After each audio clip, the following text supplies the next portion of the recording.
My name is Mark, 62 years old, and for 4 decades I poured concrete and raised steel to provide for my family.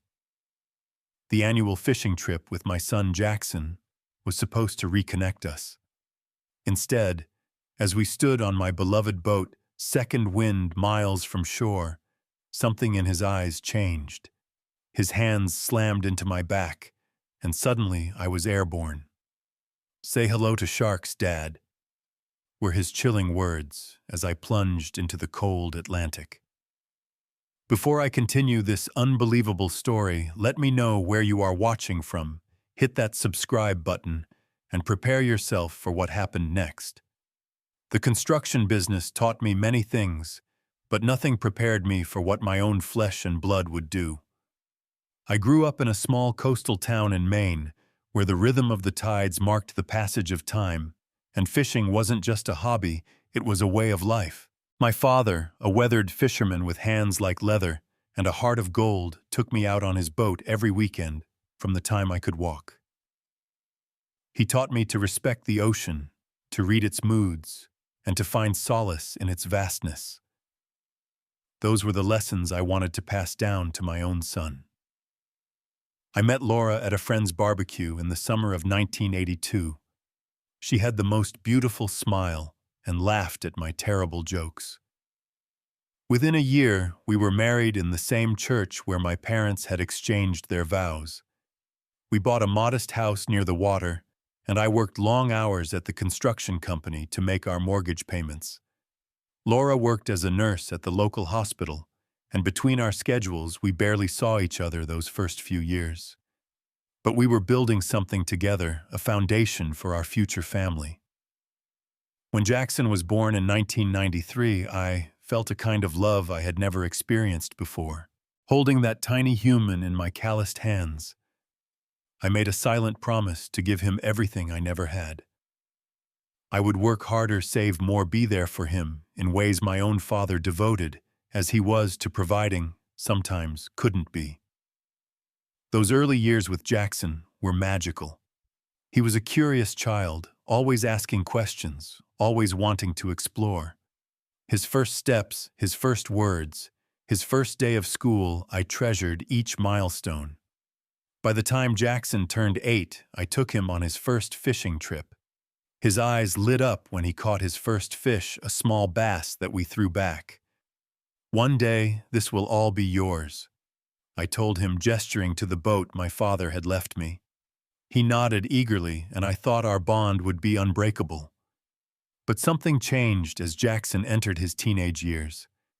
The bright-eyed boy who once looked at me with admiration began to see me differently. My work clothes became embarrassing to him. My simple tastes and modest ambitions became something to mock. He wanted designer clothes, the latest gadgets, a lifestyle I could barely comprehend, let alone provide. "Dad, why can't we live in a bigger house like Tyler's family?" he would ask. "Why do we always have to buy everything on sale?" Each question felt like a small rejection of everything I valued, everything I was. Laura often stepped in when tensions rose between us. "He's just finding himself," she would say, rubbing my shoulder after another door-slamming argument. "All teenagers go through this phase." I wanted to believe her, but the distance between Jackson and me seemed to grow wider with each passing year. Despite his apparent disdain for my blue-collar life, Jackson had no qualms about accepting the fruits of my labor. When he got accepted to an expensive private college to study finance, I took on extra shifts and weekend work to cover the tuition. My body ached from the additional strain, but I told myself it was worth it. Education was his ticket to a better life than mine. During his college years, Jackson came home less and less. When he did visit, he spent most of his time on his phone or out with his new friends who drove luxury cars and wore watches that cost more than my monthly salary. Our fishing trips became shorter and less frequent, though I still tried to maintain the tradition. After graduation, Jackson landed a job at a financial firm in Boston. He bought expensive suits, rented a sleek apartment in the city, and seemed to embrace a lifestyle centered around status and material wealth. During phone calls, he would talk about investment portfolios and networking events, concepts foreign to my world of concrete and steel. "You should let me manage your retirement funds," he suggested during one of his rare visits home. "That pension plan is outdated. I could double your returns in 5 years." I declined, uncomfortable with the idea. "Your grandfather taught me not to risk what I can't afford to lose, son." He rolled his eyes. "That kind of thinking is why you'll be working until you're 70. His words stung, but I brushed them off. I had already decided to retire at 62, and with careful planning and Laura's income, we would manage just fine. In the past year, I noticed concerning changes in Jackson's behavior. He became secretive about his work, taking phone calls in hushed tones outside where we couldn't hear. He seemed perpetually stressed, checking his phone constantly, startling at unexpected noises. When I asked if everything was all right, he would snap that he was handling it and change the subject. More troubling was his sudden interest in our financial affairs. He asked about our savings, our house value, and particularly about our life insurance policies. "Just making sure you guys are protected," he explained with a smile that didn't quite reach his eyes.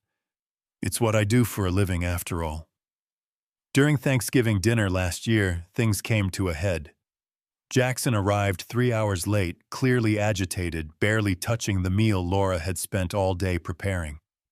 When I commented that material success wasn't everything in life, he exploded. "Easy for you to say when you've never had any," he spat. "Some of us have real pressure to deal with, not just pouring concrete and coming home to watch television." Laura gasped. I set down my fork, more hurt than I wanted to admit. "Success isn't measured by your bank account, son. It's about integrity, hard work, and the people who love you." He laughed, a harsh sound I didn't recognize. "Keep telling yourself that, Dad." After that night, we barely spoke for months. But when I called to invite him on our annual fishing trip in my newly restored boat, Second Wind, I was surprised when he readily agreed. "Sounds great, Dad. I could use a break," he said, sounding more like his old self. Hope bloomed in my chest. Maybe this trip would finally bridge the gap between us. Maybe out on the water, away from distractions, we could find our way back to each other. How wrong I was. The night before our fishing trip, I couldn't sleep. I kept thinking about Jackson, about reconnecting with my son after months of tension. Around midnight, I drove down to the marina where Second Wind was docked. The boat had been my father's pride and joy, a 32-foot cabin cruiser that had seen better days when I inherited it. Over the past 2 years since retiring, I had lovingly restored it, replacing the weathered wood, repainting the hull, and upgrading the navigation system. It was my retirement project, my connection to Dad, and I hoped it would be my bridge to Jackson. Under the moonlight, I checked and rechecked our supplies. Fishing rods secured, tackle boxes organized, life jackets accessible, extra fuel canisters filled, a cooler packed with sandwiches, Laura's homemade chocolate chip cookies, and plenty of water. As a last-minute addition, I placed a framed photo of 3 generations, my father, myself, and baby Jackson, in the cabin. Maybe seeing it would remind my son of happier times. "Everything will be fine," I told myself as I locked up the boat. "A day on the water fixes most problems." I arrived at the marina at 5:30 a.m., coffee thermos in hand, watching the sunrise paint the sky in shades of pink and gold. Jackson was supposed to meet me at 6, but by 6:30 there was still no sign of him. I called twice, both going to voicemail. Just as I was beginning to think he had changed his mind, his sleek black BMW pulled into the parking lot. "Sorry I'm late," he muttered, not sounding sorry at all.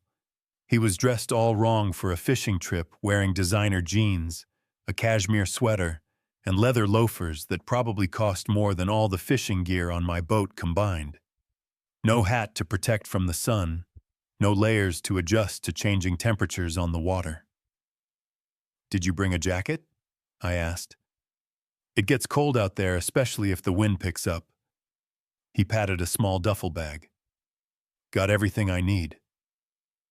As he climbed aboard, I noticed him glancing nervously at the other boats in the marina, scanning the parking lot, as if looking for someone. His phone buzzed, and he turned away to take the call, speaking in hushed tones. "Everything okay?" I asked when he finished. "Fine. Work stuff." He shoved the phone into his pocket. "Let's get going." We cast off, the familiar rumble of the engine filling me with a sense of peace despite my concerns about Jackson's behavior. As we navigated out of the harbor and into open water, I pointed out landmarks from his childhood, hoping to spark conversation. "Remember when we caught that massive bluefin tuna when you were 12? Your mother wouldn't let me hear the end of it when I mounted it in the living room." Jackson gave a non-committal grunt, his attention fixed on his phone. "No service out here soon," I warned. "Part of the beauty of fishing, getting away from all that." He looked up momentarily, alarmed. "How far out are we going?" "My favorite spot is about 12 miles offshore. The continental shelf drops there, and the big ones like to feed in the deeper water." He seemed to calculate something in his head before nodding. "Sounds good."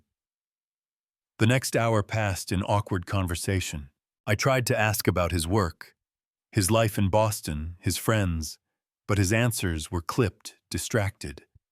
He kept checking his watch, looking at the horizon, fidgeting with his phone until it finally lost signal as predicted. A small miracle occurred when we spotted a school of mackerel. Jackson actually seemed interested as I explained how to use the lighter rod for these fish. When he caught one, a genuine smile broke across his face, the first I had seen in years. "Still got it." He grinned, and for a moment I saw my boy again. My heart lifted. Maybe this trip would work after all. The moment was short-lived. Soon after, he retreated to the cabin, emerging with what looked like an expensive bottle of whiskey. "Where did that come from?" I asked, surprised. "Thought we should celebrate," he said, pouring 2 generous glasses. "To fishing." I rarely drank, especially on the water, but not wanting to dampen the momentary connection, I accepted the glass. The whiskey burned, going down smoother than the stuff I occasionally shared with my construction buddies. We drank in silence, watching the waves. "How's Mom?" Jackson finally asked. "Good. Busy with her gardening club. Thinking about picking up some shifts at the hospital again, just to keep active." I paused. "She misses you." He nodded, looking at something in the distance. "And how are you guys doing? Financially? Retirement treating you okay?" It seemed an odd question, but I was grateful for any conversation. "We're doing fine. Mortgage is finally paid off. My pension's decent, and we've always been careful with money." "And your health? You had that scare last year with your heart." "Just high blood pressure. Doctor says it's under control now with medication." Jackson poured me another drink, which I sipped more slowly. "You still have that life insurance policy through your union, right?" The question caught me off guard. "Yeah, they increased the coverage last year, actually. Laura's the beneficiary, of course." "Why do you ask?" A strange look crossed his face. "Just making sure Mom would be taken care of, if anything happened."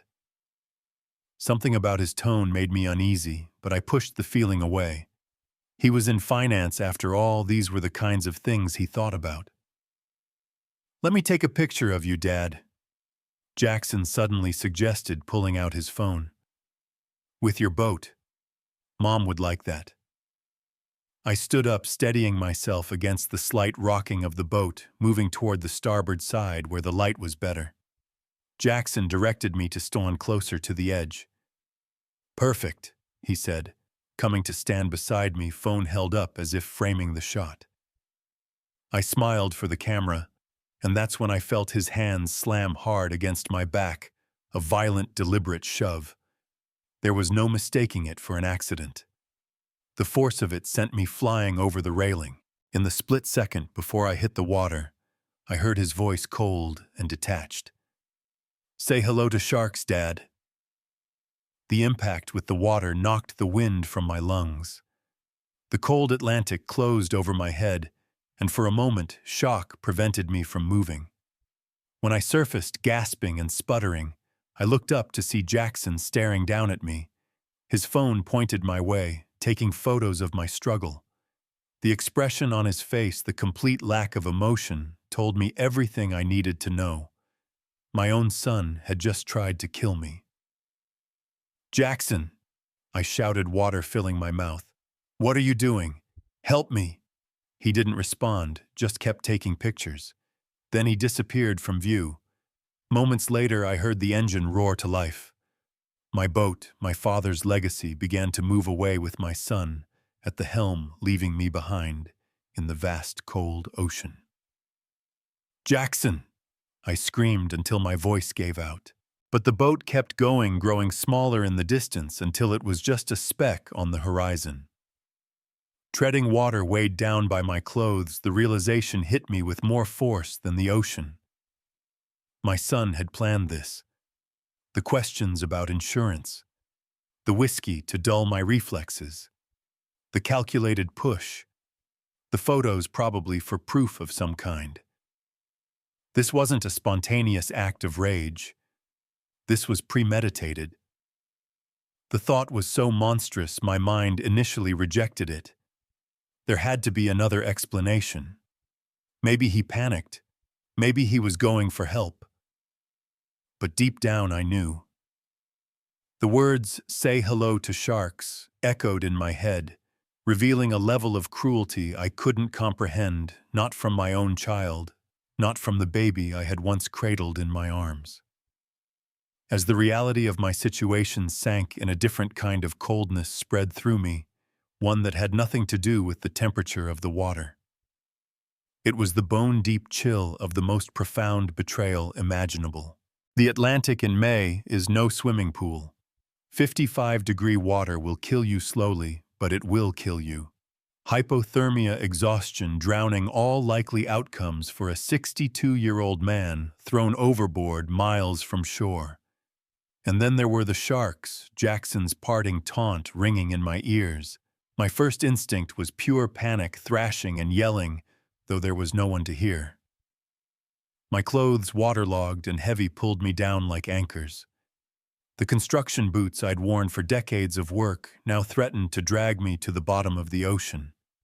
Gasping and choking on salt water, I forced myself to stop fighting. "Calm down, Mark," I told myself, my father's voice somehow merging with my own. "Panic drowns faster than water." It was something Dad used to say during our fishing trips, his way of teaching respect for the ocean. The memory of him steadied me, gave me focus. First things first, I had to lighten my load. Treading water as best I could, I unlaced my boots, one-handed, a nearly impossible task with numb fingers. When they finally slipped off and sank into the depths, I felt marginally lighter. Next came my heavy canvas jacket, each waterlogged sleeve refusing to release my arms, until finally I wrenched free of it. My jeans were impossible to remove while staying afloat, so they had to stay. From my new vantage point, barely keeping my head above water, I scanned the horizon. No boats, no land. Just endless blue in every direction. My boat with Jackson aboard had completely disappeared. I was alone in the vastness of the Atlantic. The situation was dire, but I wasn't dead yet. Construction work teaches you to assess problems methodically, to use what's available, to improvise when necessary. I needed a plan and something to keep me afloat. As if answering my thoughts, I spotted something bobbing in the water about 50 yards away, a splash of red against the blue. My cooler. It must have fallen overboard during Jackson's hasty departure. If I could reach it, I might have a chance. The swim felt endless, each stroke a battle against exhaustion and cold. Twice I had to stop floating on my back to rest, fighting the urge to close my eyes. Finally, my hand touched the hard plastic surface of the cooler. I clung to it like a drowning man, which I suppose I was. With the cooler providing buoyancy, I could think more clearly. The situation was still grim. No one knew where I was. Laura wouldn't expect us back until evening, and even then she might assume we decided to stay out longer. By the time a search began, night would have fallen. And if Jackson reported me falling overboard far from our actual location, searchers would be looking in the wrong place entirely. I had no phone, no radio, no flares. Just a floating cooler, the clothes on my back, and the tormenting knowledge that my own son had done this to me. The thought of Jackson triggered a wave of emotions so intense, I nearly lost my grip on the cooler. Why? What could possibly drive him to attempt patricide? The financial questions suddenly took on sinister meaning. My life insurance. Was that it? Was my life worth more to him ended than continuing? A memory surfaced, Jackson at 7 years old, falling off his bike, his knee bleeding. I had carried him inside, cleaned the wound, held him until his tears stopped. "I got you, buddy," I had whispered. "Dad's always got you." The contrast between that memory and my current reality was too painful to bear. Focus on survival, I told myself. Feelings wouldn't keep me alive. I opened the cooler, hoping for a miracle, a waterproof phone or flare gun mysteriously added to our supplies. No such luck. Just soggy sandwiches, cookies turned to mush, and water bottles, the latter at least useful. I drank half a bottle immediately, knowing dehydration was a serious risk despite being surrounded by water. Hours passed, marked only by the sun's movement across the sky. My body temperature continued to drop despite the mild day. Shivering consumed precious energy, but I couldn't stop. My lips turned blue, my thoughts becoming sluggish. I kept talking aloud, reciting Laura's phone number, our address, my social security number, anything to keep my mind working. Sometime in the afternoon, a dark shape moved beneath me in the water. The fin broke the surface 20 yards away, circling lazily. Jackson's shark comment proved prophetic. I froze, remembering a documentary that said sharks sense panic and movement. The fin disappeared, then resurfaced closer. I recalled another documentary saying to hit a shark on the nose if attacked. With nothing but my bare hands, it seemed a useless piece of information, but I readied myself anyway. The shark circled twice more, then mercifully disappeared into deeper water. As the sun began its descent toward the horizon, despair threatened to overwhelm me. Night in the Atlantic would almost certainly mean death from hypothermia. My muscles were already cramping from cold and exertion, my grip on the cooler weakening. I thought of Laura, how she would receive the news of my accident, how she would mourn alone, perhaps never knowing the truth. And still, despite everything, I worried about Jackson. What darkness had consumed my son, that he could do this? What would happen to him, even facing death at his hands? I couldn't completely extinguish the love I felt for him. It was muted by betrayal, overshadowed by hurt, but stubbornly present. Just as the sun touched the water, painting the sky in fiery oranges and reds, I saw it, a distant speck breaking the clean line of the horizon. At first, I thought it was a hallucination, my desperate mind creating false hope. But the speck grew larger, eventually taking the shape of a fishing trawler. With strength I didn't know I still possessed, I waved one arm wildly, while clinging to the cooler with the other. I shouted until my voice was raw, knowing the sound wouldn't carry that far, but unable to stop trying. The boat continued on its course, seemingly oblivious to my presence. In a final, desperate move, I took the empty water bottles from the cooler and used the last of my strength to throw them in a scattered pattern around me, creating more visible disturbances on the water's surface. Whether it was this action or simply luck, The trawler changed course, slightly heading in my direction. As it drew nearer, I could make out figures on deck. They had spotted me. After what seemed an eternity, the boat pulled alongside. Rough hands reached down, grabbing my arms, pulling me from the water that had nearly become my grave. "Jesus Christ, mister," a bearded fisherman said as they wrapped me in blankets. "What the hell happened to you?" My body shook violently, my words slurred from cold and exhaustion. "My son," I managed to say before darkness claimed me. My son pushed me overboard. The steady beeping of medical equipment pulled me from darkness.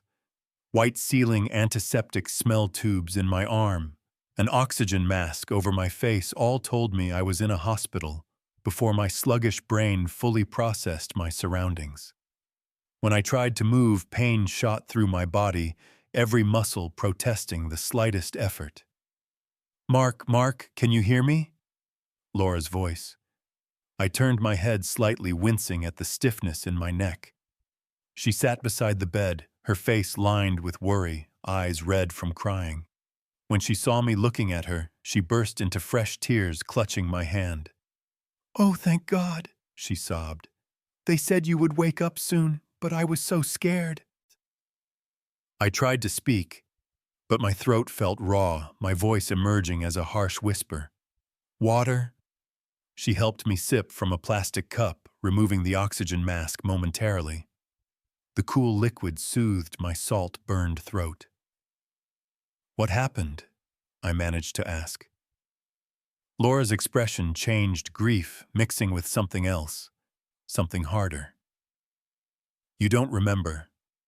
Fragments came back: the boat, the cold water, the desperate hours floating, but they seemed disconnected, dreamlike.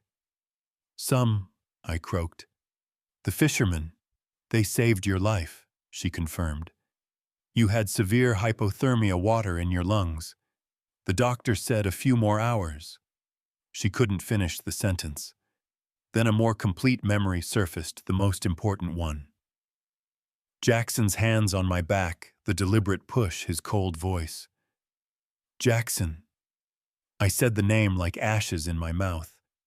Jackson pushed me. Laura's face crumpled. "I know," she whispered. "The police know too." Confusion fogged my mind. "How?" She squeezed my hand, steadying herself. "Jackson came home yesterday evening with the boat.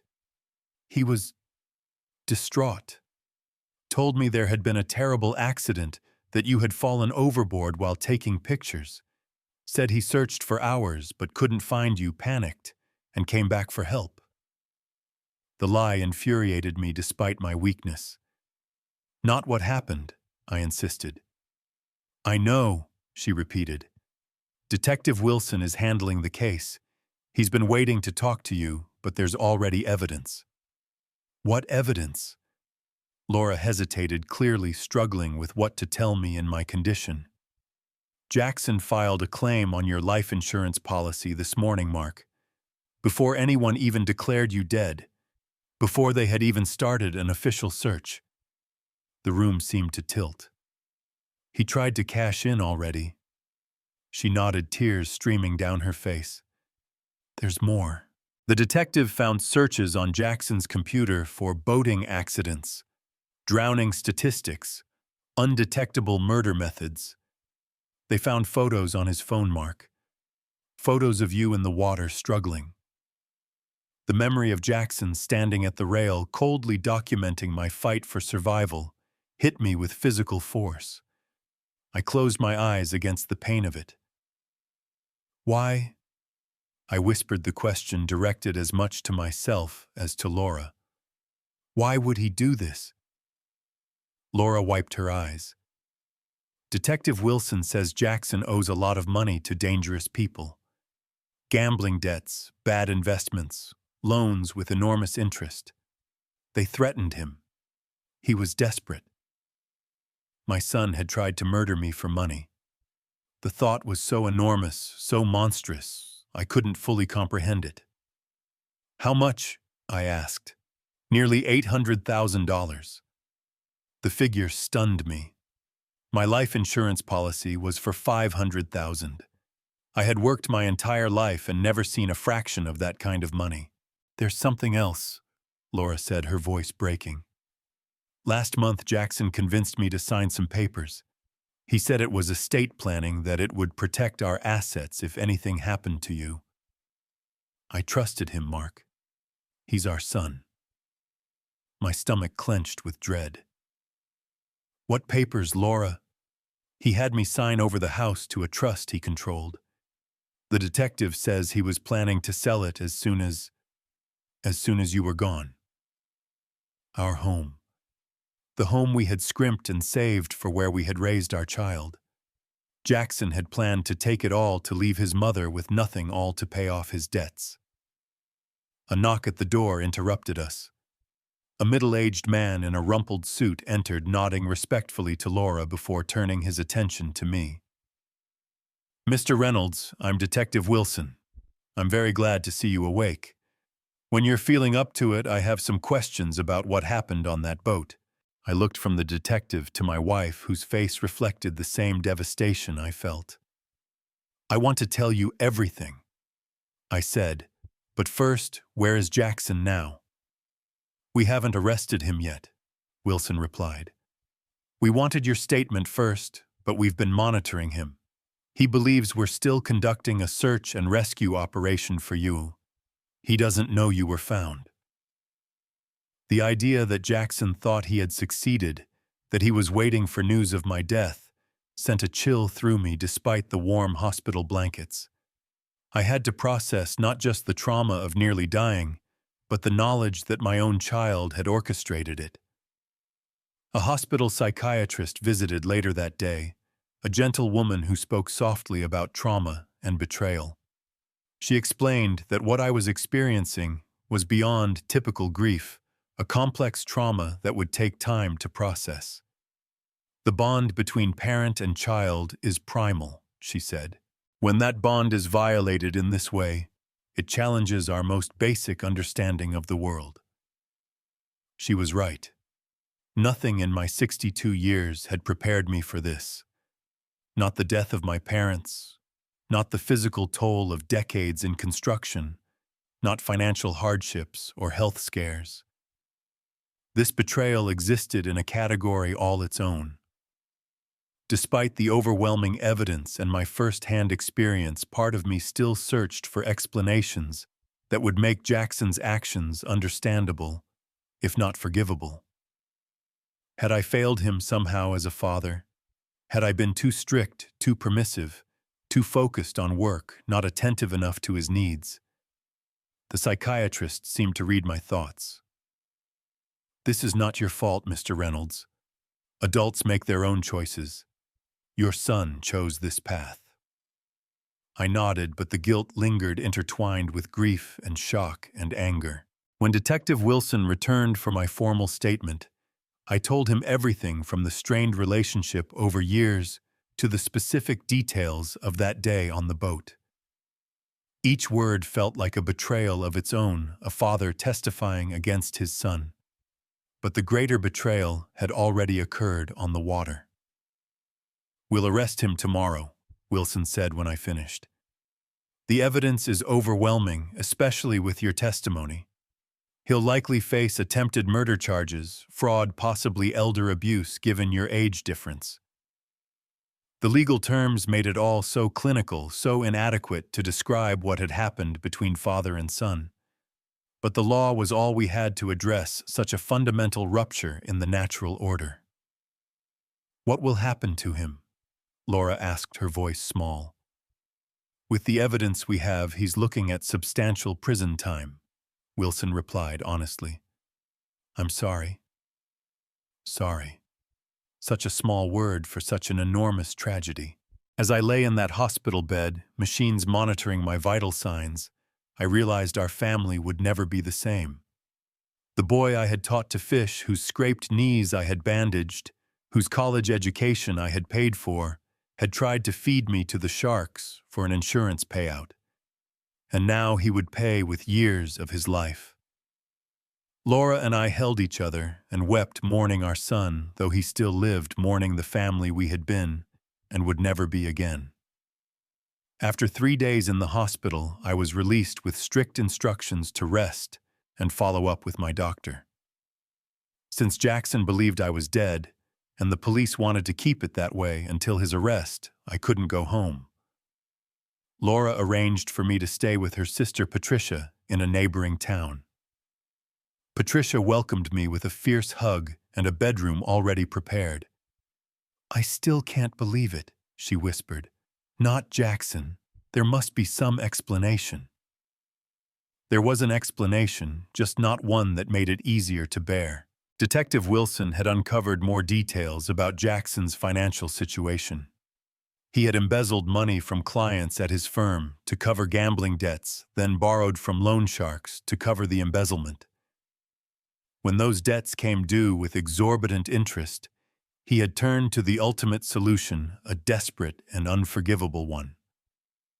While I recovered at Patricia's, Wilson kept us updated on the operation. Jackson had arranged a memorial service at the local funeral home, presumably to bolster his story about my accidental death and to begin the insurance claim process. The irony of my son planning my funeral while I watched television in my sister-in-law's guest room was not lost on me. "We've got him on recorded phone calls, too," Wilson informed us during one visit. He told his creditors the plan worked and he would have their money soon. He's been fielding condolence calls playing the grieving son. It's all very convincing.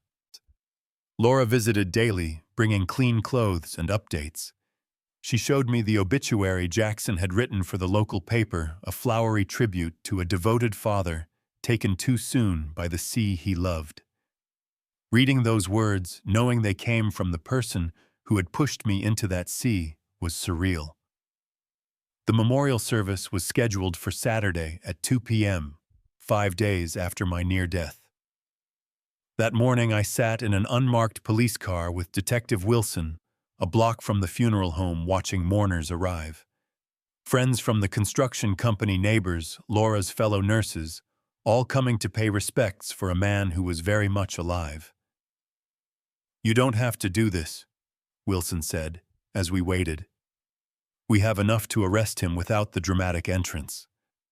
But I needed to see Jackson's face when he realized his plan had failed. I needed that moment of truth between us, however painful.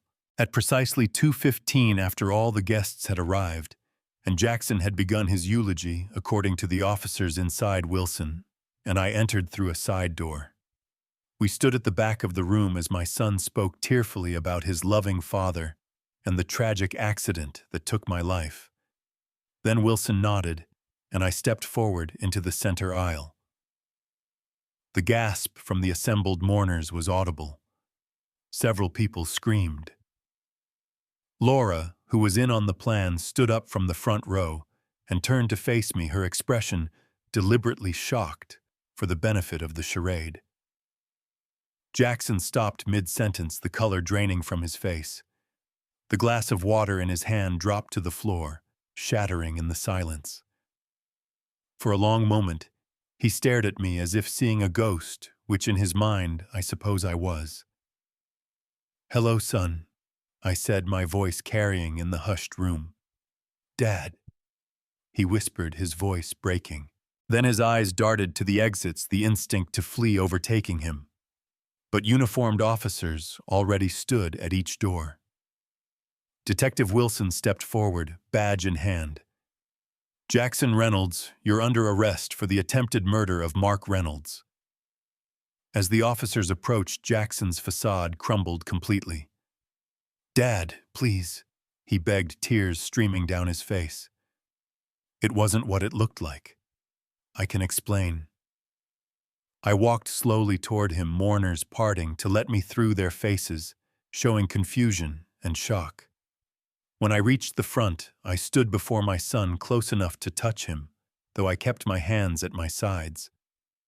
"Why would you do this to your own father?" I asked, the question that had tormented me for days, finally spoken aloud. Jackson fell to his knees, sobbing. I messed up, Dad. I messed up so bad. They were going to kill me if I didn't pay them back. I didn't know what else to do. So you decided to kill me instead. I was desperate. They threatened to hurt Mom too if I didn't pay. I thought with the insurance money at least Mom would be taken care of and the debts would be cleared. His justification made me physically ill. The officers moved in helping Jackson to his feet, reciting his rights as they handcuffed him. "Dad, please," he called as they led him away. "Tell them it was an accident. Tell them you slipped. Please." I said nothing, my throat too tight for words. Laura came to stand beside me, her hand finding mine as we watched our only child being placed in a police car headed for a jail cell. The funeral home quickly emptied stunned friends and neighbors, leaving with whispered condolences and bewildered glances. Soon only Laura and I remained standing before an empty casket that had been prepared for a man still drawing breath. "What do we do now?" Laura asked, her voice hollow. I had no answer. How does a family recover from something like this? What path forward exists after such a fundamental breach of trust and love? The following weeks were a blur of legal proceedings, media attention, and emotional turmoil. Jackson was formally charged with attempted murder insurance fraud and elder abuse. His attorney pushed for a plea deal, arguing that gambling addiction and threats against his life had driven him to temporary insanity. The prosecutor called me wanting to know if I would support a reduced sentence in exchange for a guilty plea. I struggled with the decision, torn between the natural instinct to protect my child and the knowledge that his actions had been calculated and cold-blooded. In the end, I told the prosecutor I would accept whatever deal they thought appropriate. I couldn't bring myself to advocate for either harsh punishment or leniency. The whole situation existed outside the normal boundaries of parental responsibility. The day of the plea hearing arrived. Laura and I sat in the courtroom holding hands so tightly our knuckles turned white. Jackson entered in an orange jumpsuit thinner than I remembered, his eyes downcast. When the judge asked him to explain his actions in his own words, he finally looked up, his gaze finding mine. "I betrayed the one person who always supported me," he said, his voice breaking. "I got caught up in a world of debts and threats and gambling, and I lost sight of everything that mattered. I convinced myself I was protecting my mother by securing her financial future, but that was just a lie I told myself to justify the unjustifiable."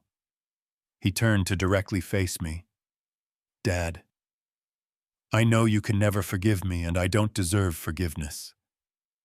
What I did was monstrous. The only truth I can offer now is that I've lost everything that matters, and I'll spend the rest of my life trying to understand how I became someone capable of hurting my own father." The judge sentenced him to 12 years with possibility of parole after 8+ restitution for all costs associated with the rescue and medical care. As they led him away, Jackson looked back once, a look of such profound loss and regret that despite everything, my heart ached for the boy he had once been.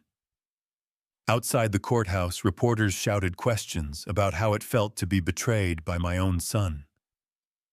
I pushed past them without comment, the weight of public spectacle adding to our private grief. Laura and I drove home in silence, the future stretching before us like an unknown wilderness we had no map to navigate. Life after Jackson's sentencing became an exercise in rebuilding from ruins. The media circus eventually moved on to fresher tragedies, but the whispers in our small community persisted. I became that poor man whose son tried to kill him, an identity I never wanted and struggled to shake. Our financial situation was dire. Between legal fees, hospital bills, and discovering that Jackson had accumulated debt in our names through forged signatures, we could no longer afford to keep our home. The house that had witnessed 35 years of our marriage the only home Jackson had ever known growing up, had to be sold. We downsized to a small two-bedroom rental surrounded by unfamiliar neighbors in an unfamiliar neighborhood. Each item we packed or discarded felt like amputating a piece of our history. Laura cried when we sold her grandmother's china cabinet. I nearly broke down removing the height marks on the kitchen doorframe, tracing Jackson's growth from toddler to teenager, with my fingertips before painting over them forever. The physical downsizing mirrored the contraction of our lives.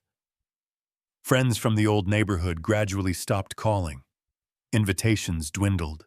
Some people seemed to think what Jackson had done was somehow contagious, or that we must have done something terrible to raise a son capable of such betrayal. My own healing progressed slowly.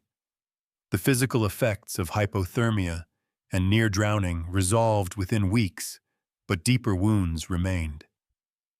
I developed a fear of water so profound I couldn't even take a bath, restricted to quick showers with the curtain open. Nightmares plagued me, vivid dreams of sinking into cold darkness, while a familiar face watched impassively from above. Laura suffered her own trauma. She lost weight, developed insomnia, and started seeing a therapist twice weekly. "I keep asking myself what I missed," she told me one night. "What signs did I ignore? How could I not know our son was capable of this?" The same questions haunted me. We had raised him together, loved him, sacrificed for him. Where had we gone so wrong, or was it possible to do everything right as parents and still have a child make monstrous choices? 3 months after Jackson began his sentence, I saw a flyer at the community center for a support group called When Family Hurts Family. Skeptical but desperate for understanding, I attended a meeting. The small circle of people gathered in the church basement initially seemed nothing like me, their stories ranging from financial elder abuse to domestic violence to drug-related betrayals. Yet, as each person spoke, I recognized the same fundamental wound, the same struggle to reconcile love with betrayal. Thomas, a soft-spoken accountant in his 70s, had a story most similar to mine. His daughter had tried to poison him for inheritance money. After the meeting, he approached me. "First time I've heard someone else go through something like I did," he said, extending his hand. "It helps, doesn't it? Knowing you're not the only one whose kid tried to punch their ticket." His gallows humor startled a laugh from me, the first genuine laugh since that day on the boat. We went for coffee afterward and talked for hours. Thomas was 3 years ahead of me in the journey, and his perspective proved invaluable. "Here's what no one tells you," he said as we parted. "It's okay to still love them. Doesn't mean you condone what they did. Doesn't mean you trust them again. But that parent love, it doesn't just switch off even when it should. And beating yourself up for feeling it just adds pain on top of pain." His words gave me permission to acknowledge the complicated emotions I still harbored for Jackson. The anger and betrayal existed alongside memories of teaching him to ride a bike, helping with homework, watching him graduate. The love remained tarnished but persistent.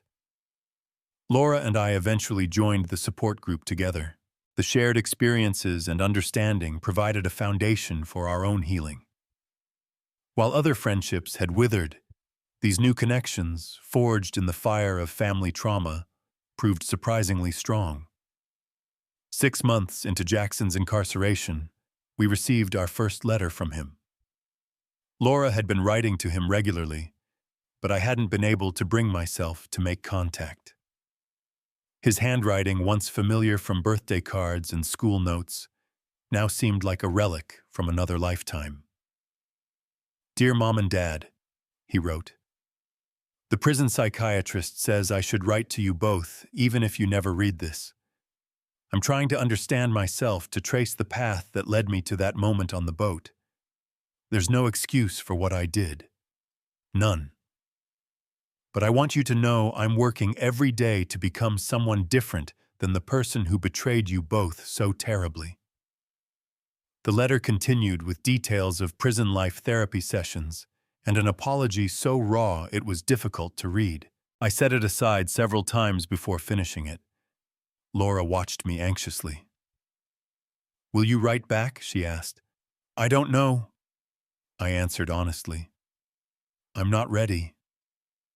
She nodded, understanding but visibly disappointed. Her relationship with Jackson was different from mine. She hadn't felt his hands pushing her toward death.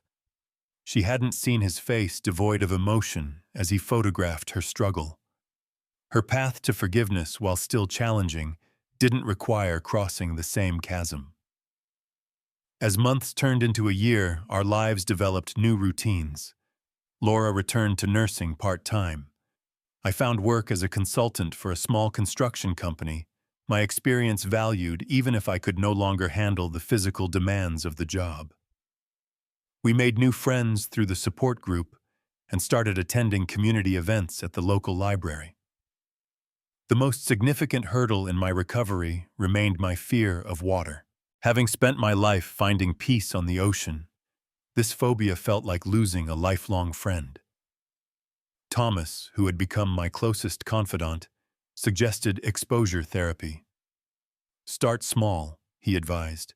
"Wade in ankle-deep at the beach. Just stand there until the panic subsides. Next time, go a little deeper." The first attempt was humiliating. I stood at the water's edge, toes barely touching the surf, heart racing, as if I were drowning all over again. A young mother gave me a concerned look as she passed with her children, clearly wondering why a grown man was having a panic attack at the beach. But I stayed until my breathing slowed, counting it as a minor victory. Over weeks, I progressed to knee-deep water, though never without someone accompanying me.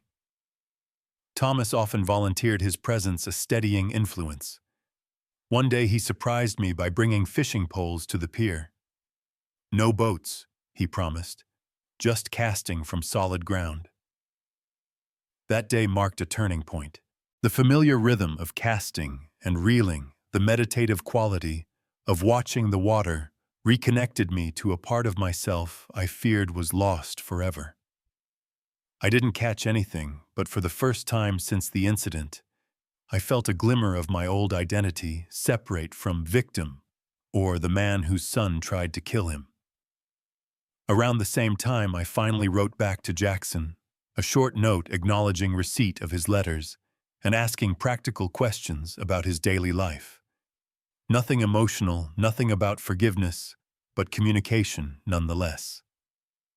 His response came quickly, pages of gratitude for the contact mixed with details of prison programs and books he was reading. Our correspondence continued, gradually increasing in frequency and depth. After 18 months of letters, Laura asked if I would consider visiting him. The request sent me back to therapy for several additional sessions, working through the complex emotions the idea triggered. My therapist asked a question that ultimately guided my decision. What do you hope to gain from seeing Jackson, and what do you fear might happen? I realized I needed to look into my son's eyes to search for understanding, to see if the person looking back at me was the boy I had raised, or the stranger who had pushed me overboard. My fear was finding only the latter. The prison visiting room was stark and institutional, nothing like the warm family visits depicted in movies. Jackson entered in his standard issue uniform, thinner and older looking than the son I remembered. When he saw me, he stopped abruptly, as if unable to believe I had actually come. "Dad," he said the word, carrying the weight of all that had happened between us. I nodded, not trusting my voice immediately.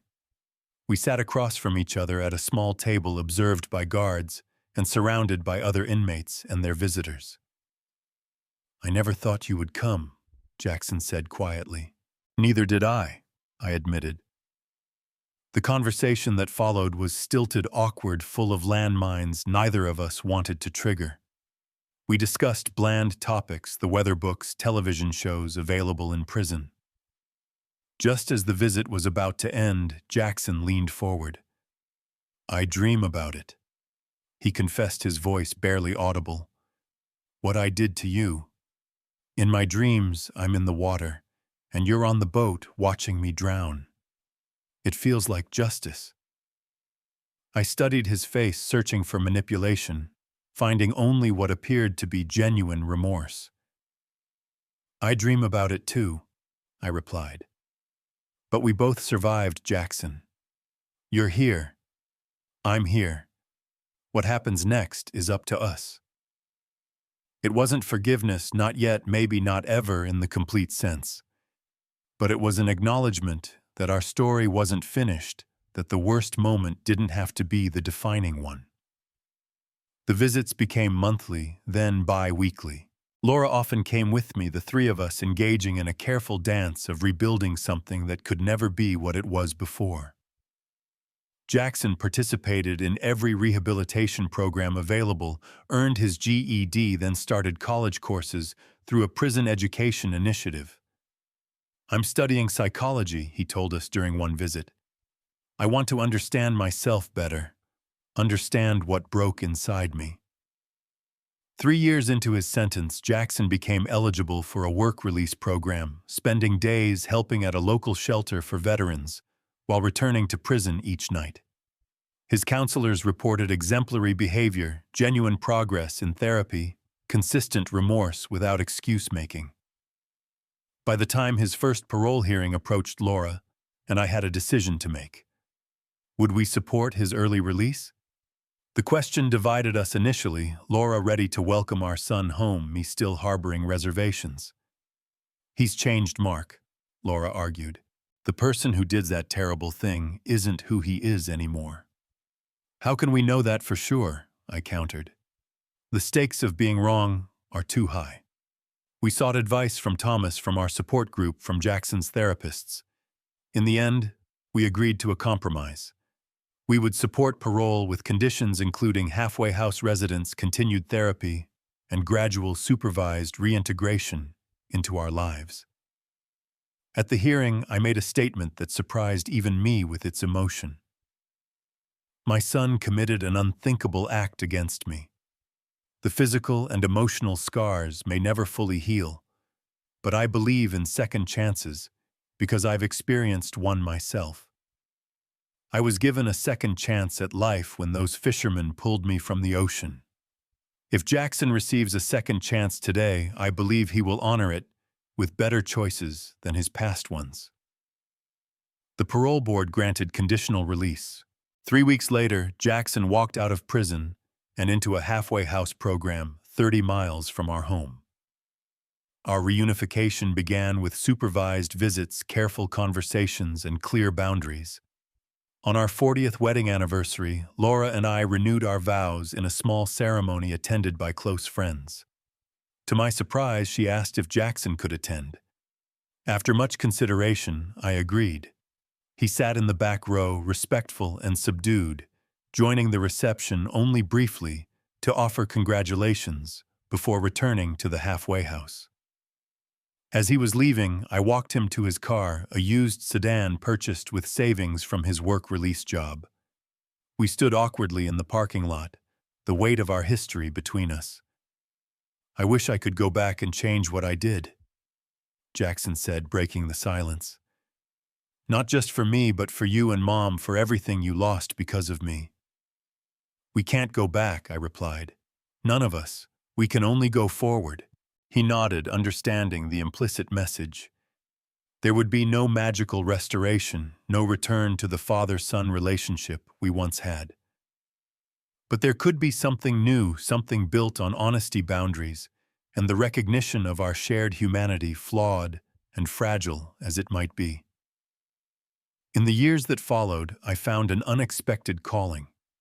With Thomas's encouragement, I began speaking to groups about family betrayal and the complex journey of healing.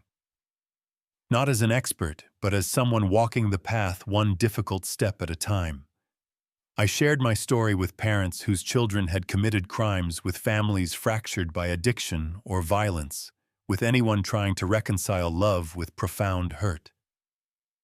The hardest lesson, I would tell them, is that forgiveness isn't a destination you reach once and reside in forever after. It's a choice you make repeatedly, sometimes hourly, a balance you must constantly recalibrate. Through this work, I found meaning in the suffering, purpose in the pain.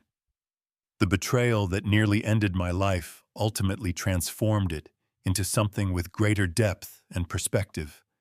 Not better, not easier, but more authentic, and in its way, more fully lived. 5 years after that terrible day on the boat, I stood on a beach at sunrise, waves lapping at my feet. Thomas and his wife sat nearby on a blanket, giving me space for this personal ritual. Slowly, deliberately, I waded into the water up to my waist, the furthest I had ventured since my near drowning. The panic rose but did not overwhelm me. I let the ocean hold me, acknowledging both its danger and its beauty, much as I had learned to hold the complicated truth of my relationship with my son. I thought of Jackson, now working and living independently, our relationship carefully structured around monthly dinners and occasional family gatherings. I thought of Laura, whose capacity for love continued to humble me. I thought of all we had lost and what unexpected gifts had emerged from the wreckage. The water surrounded me, no longer an enemy, but once again a teacher. In its vastness, I found a truth that had eluded me in the aftermath of betrayal. True strength isn't found in never being broken, but in how we piece ourselves back together.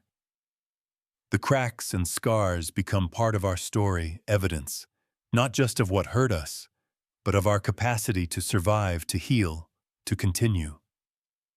Have you ever experienced betrayal by someone you trusted completely? How did you find the strength to move forward? I would love to hear your stories in the comments below.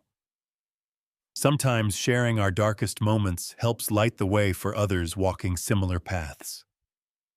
If this story touched you, please hit that like button and subscribe for more journeys through life's most challenging moments. And remember, no matter how deep the wound, healing is possible. Thank you for listening to my story, and may you find peace in whatever struggles you face.